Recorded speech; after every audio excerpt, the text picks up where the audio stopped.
Okay, welcome everyone to the second part of this morning session. So this talk will be given by two speakers. Tristan here, Tristan Gingold. Did I pronounce it correct? It's okay. Has worked on several free open sources projects for several decades, including GHDL, a VHDL simulator and synthesizer. When he arrived at CERN 8 years ago, he started to work on Cheby, a memory map generator. He's now mainly working on White Rabbit project. And then the second speaker there, it's Bartosz Bielawski. Bartosz is a software and electronics engineer at CERN, specializing in embedded systems, Linux, C++, and Python. He plays a key role in developing control software for the RF systems of CERN's accelerators to support complex scientific infrastructure and mentor new engineers. Okay, thank you very much. So it's a presentation about Cheby, and Cheby it's a tool whose purpose is to generate hardware, HDL, and software files from description of a memory map. And in particular, it can generate, let's say, main HDL, the main used HDL, VHDL, system Verilog, and Verilog. And from the software part, it's mostly about C headers and Python file. It can also help you to generate HDL test bands by generating what we call constant files, and also documentation, either right now in HTML or Markdown. And one of the strong points of the tool is also it can generate other kind of file if you write the corresponding generator. So why do we need a memory map generator? Well, in fact, it's a common problem. When you try to interface hardware and software, you do that through a bus. And on the hardware side, it's mostly registers or sub-bus. And on the software side, it's mostly about memory map description, address, and memory. So one of the interests of having a generator is that you have one reference file, the memory map description, and then it generates two different kind of files, hardware and software, and you are sure about that they are matching. In addition to that, if you have ever tried to write your own hardware decoder of a memory map, it's boring. It's not very interesting something to do.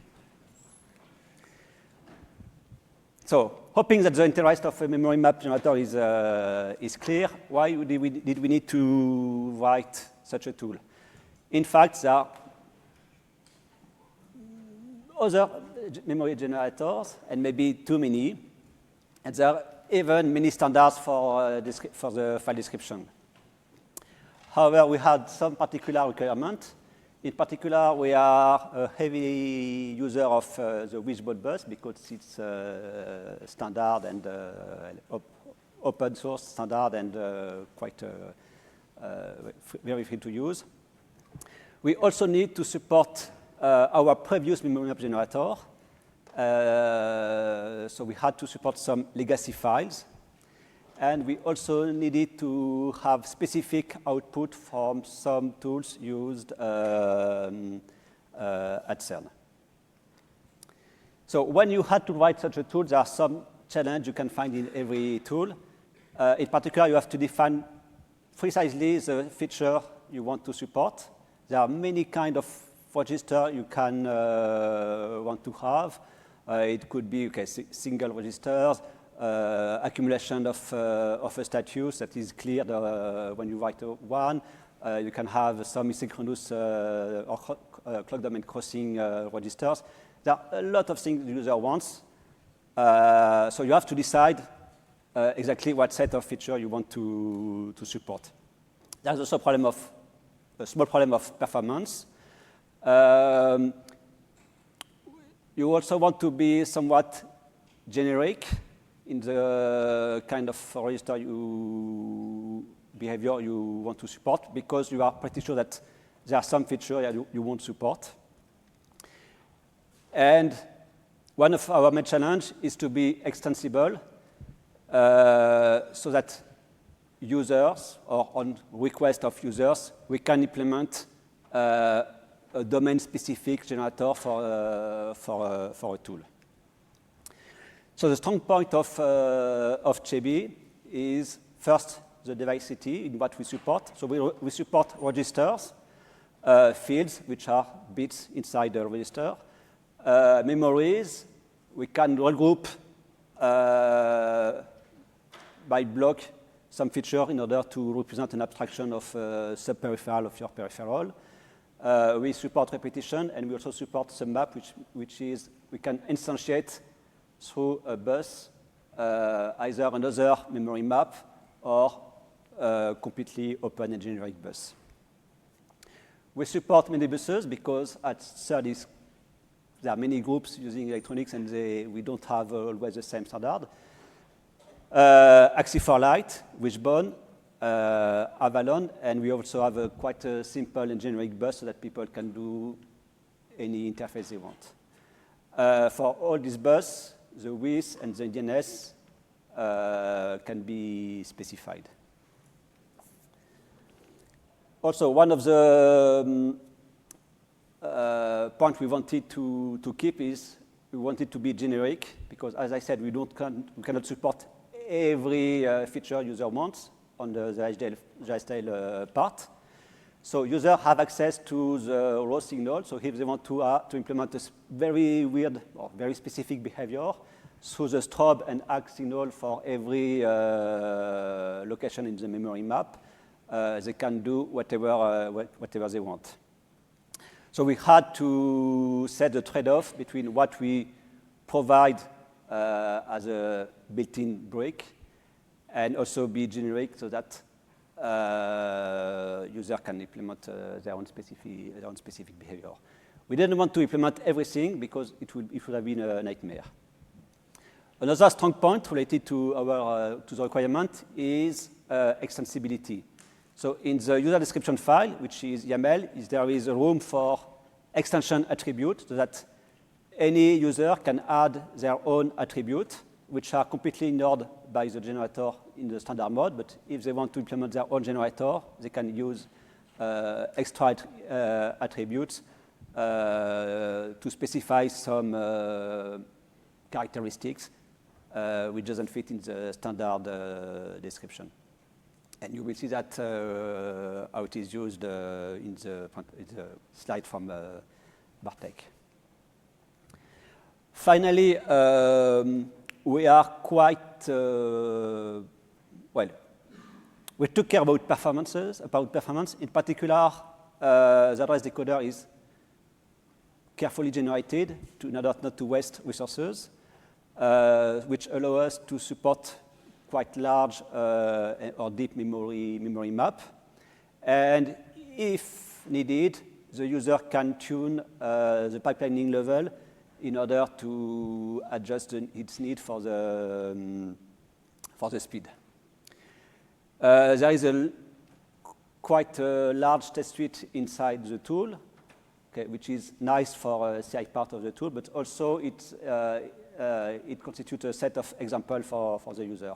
And finally, there is a user documentation in Markdown. This tool is open source, so you can use this URL and you go to GitLab CERN and you can clone it. It's used in many groups and teams inside CERN, also outside CERN.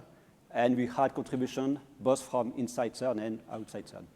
And finally, it's a full Python tool, so something quite easy to understand. On the other hand, and the weak point, we are not using a standard format. I had a look about system RDL. It's quite large, and it doesn't fully fit our needs, in particular for extension. The description is still YAML-based, so it's quite easy to parse. It's not, let's say, any esoteric format. And you can ask, why did we have to implement another tool while there is many, many tools available? So I already explained, we had a problem with our legacy, so we wanted to be able to import easily old memory map and to generate code. And we wanted also to be able to generate some specific CERN outputs. So it's a little bit more detailed. I'm not very fully happy with YAML because it's difficult to generate nice error. In particular, we don't have the location of problems in the output of YAML. And let me stress that Cheby was not designed for high-performance interconnect. It's really for peripheral. There is no crossbar, there are no simultaneous access, there are no support for burst. Well, there are some limitations, and you have to keep that in mind. So the second part of the presentation is about the graphical user interface by Bartosz. Thank you. Hello. So yes, what Tristan said, this is all valid and correct. And he said that this is a tool that generates a lot of code from this memory map, from the description. But as you have noticed, he did not mention any GUI. And that's true. When you write the file by hand, then you can push it through all the tools, on your pipelines, on your CIs, wherever you want. It will generate the code for you. But as you probably know, just reading raw YAML files, or like in the past XML files, this is not the most convenient way of developing anything. So this was actually a collaboration, the Cheby, as like to specify the format, it was a collaboration between our two groups at CERN. And we have taken the part of that was the creation of the GUI for this tool. And this tool is basically written in C++. It uses Qt. And then it has Python integrated underneath. So it's mostly a generic YAML editor with some extensions. So the moment you load a schema for the YAML file that we have, it will be able to tell you which attributes, which tags, which children are allowed. So this means you won't have to randomly add the new tag or maybe dig through the documentation to check which will be, what tags will be allowed. You can directly just add the values straight in the editor. Then it will also do some checks of the correctness of the map, also thanks to the schema that we have. Out of one of the menus, you can actually specify which tools that we have, the generators that are bundled with the thing, you can run them directly without closing and reopening any other window. So this is pretty convenient. We are providing precompiled binaries, and this tool is also open source on one of the repositories. Now, apart from what Tristan mentioned, we do some extra, we have added some extra tools. They are based on Python with Jinja 2 templating engine.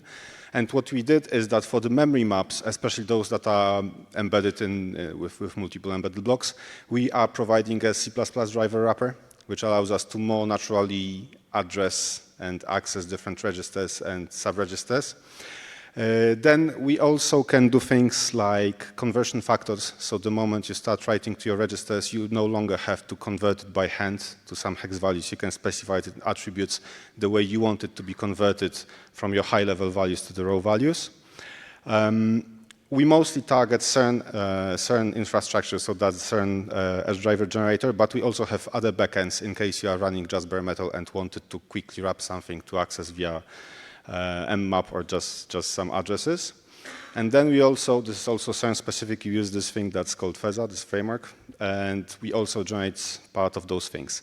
As an extra feature, we have this remote hardware access. So based on the map, you can load the map and you can point the tool to talk to the hardware that's basically on the other end. At this moment, hardware designers, firmware designers, can already test the code they wrote without having to have any generators, and they can do it locally from their own machines. This way, they start the development already writing some tests on like higher functional level just to check if all the IP cores they wrote are actually correct. And this is it. We hope we sparked your interest, And if we did, please, well, ask us questions now or, well, after this block of presentations. Thank you. Thank you. Questions? All clear. Okay.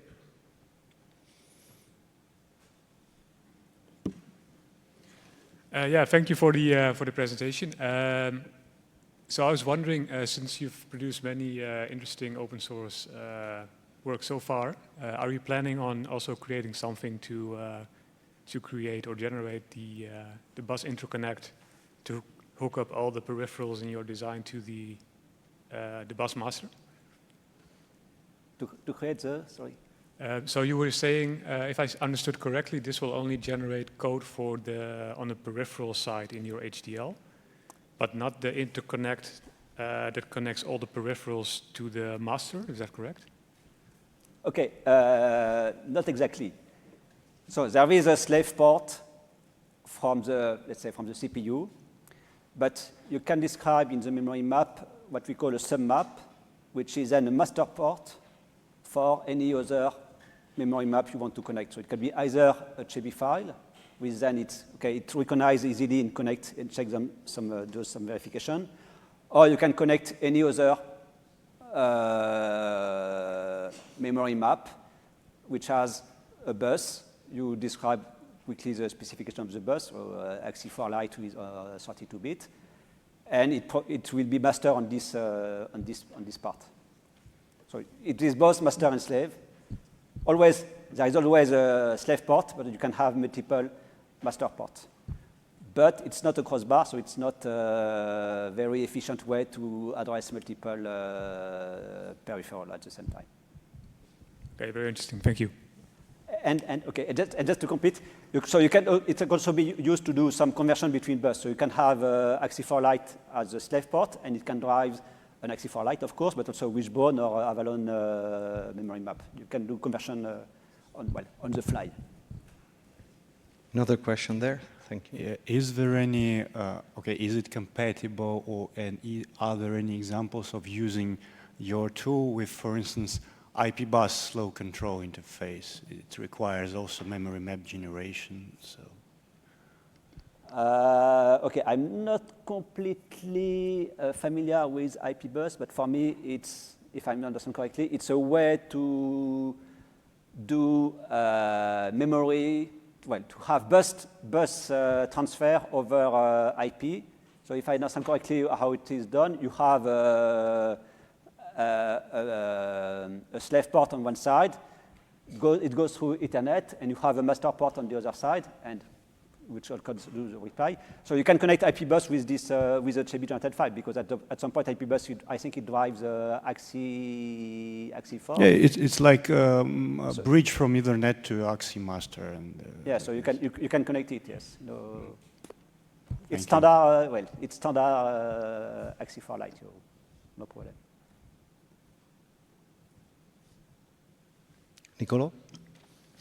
So, if I understood correctly, you said you could, in principle, like add any memory mapped piece of code, IP. So I was wondering whether you could elaborate a little bit more on how, if, for example, I have my own IP and has an Axie bus, and it's a memory map thing, how can I use your tool to, for example, I don't know, get the C++ code to address that thing? Okay, it depends on the IP, but for example, if your IP just need to have one input, it does some computation and generate an output, so something very, very simple. In the memory map, you will describe a register for the input, maybe a status register, and a register for the output. So from the other side, you will have a bus for the input, well, a vector for the input, a vector for the output, and the access to the status. And from the software side, you will have, for example, a way to interconnect to your processor through Axie Wishbone bus. and you will have a description of the memory map seen from the software. So, for example, a struct with input, output, status register. Okay. I don't know if it's yeah. It sort of answered my question, but I was wondering also, like, if you could have, particularly on the generated C++ code, I guess, if you have if I want to have something more hierarchical, meaning that I can have many registers inside my IP, and those are under a same subgroup. So I think it's better if you ask me this question. Okay, so the way it works, what Tristan wants to tell you is that you can kind of what his part generates is this register control block. So it means on one side you'll have AXI or whatever else. On the other side you're going to have all the registers already found out. So then you can focus on your IP core having a nice registers, only ports having the functional things and not having the AXI and not writing this on your own. But once you have a map that describes this and you couple this register control block with your IP core, then we can generate C++ code that will allow you to address things, submaps with the dot notation, with object notation in C++. So you can do my device dot trigger control dot trigger selection dot set something. It is possible. Obviously, the moment you have something that is more custom, I mean, we use this specific framework called Edge for kind of access to the hardware. The moment you use something else, you'll have to write at least this layer of glue that allows you to talk to your hardware from the C++ to the real hardware. But yes, it is possible. Okay, perfect. Thank you. And again, to compete a bit, there is some nice things added by this layer because, for example, they can do conversion between floating point argument to whatever the hardware expects. So it adds an abstraction level in addition to the hierarchy. Yes. So there is a question from Discord. How does Cheby handle registers larger than 32 bits? For instance, if we will need to read a counter of 64 bits, will Cheby generate a logic to latch to register of 32 bits, or should the user need to take care of this? Okay, so there is, we decided from the start that we had a trade-off between what we wanted to implement and what all the feature user wants. And this is part of a feature that some users want, but are not implemented by the tool. So you have to do your buffering by hand. Or we have somewhere, we have in our library, we have a block which does that because we also needed that at some point, yes. So the last question. You need to turn it on. Can you hear me? Okay. So inside our team, we tried using Reksio, and we were not able to run it on our Ubuntu machines. I guess we could have spent some more time trying to fetch all the deps, but it was quite painful. And ultimately, we were unable to try it out, perhaps incorporate it into our workflows. I mean, it's quite difficult to build this thing. So let me answer like this. You did not specify the operating system. You did not specify the version of the operating system. I can't really help you if you don't say those things. But I accept... Ubuntu LTS. I mean, that's what everyone uses. I mean, not everyone, obviously, but not like everyone. a lot of people use LTS versions. There are lots of people who use LTS, but at CERN for VMs, we actually use something totally different, and we build it mostly for this one. So I understand you tried the binary packages that we deliver. We did, yes. Okay, and this one was not running. This should be statically linked, so it should be running. If it's not running, fine. You can always recompile it from sources. I believe it's using CMake to do it. Yeah, I guess we could, but that's quite. I mean, look, obviously that's some work and like. No, I understand. Yeah. This is we are not able to build binaries for all the people who come to us, and we don't get that many requests. For sure. So, well, I mean, please write us a mail, and we'll try to see what was not compiling, but you will have to tell us really what's your exact environment. Okay, so thanks. we can replicate. Okay? Sure. Thank you. Okay, thank you. Let's thank the speakers again.